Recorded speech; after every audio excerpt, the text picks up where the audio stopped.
में एक बहुत ही प्यारा एक क्वेश्चन है जो अल्फ़ाबेट के बेस पर रहता है। तो उसमें टोटल हमें ये अल्फ़ाबेट काउंट कर लेने का 1 2 3 4 5, ये टोटल 18 है अल्फ़ाबेट।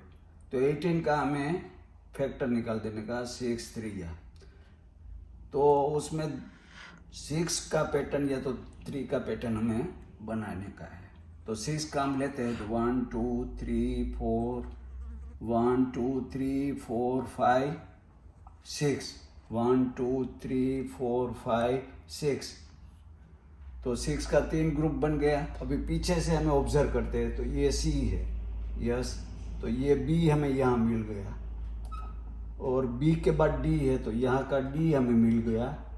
डी के बाद ए है तो ये ए है, और ए के बाद बी है तो बी के बाद सी यहाँ मिल गया।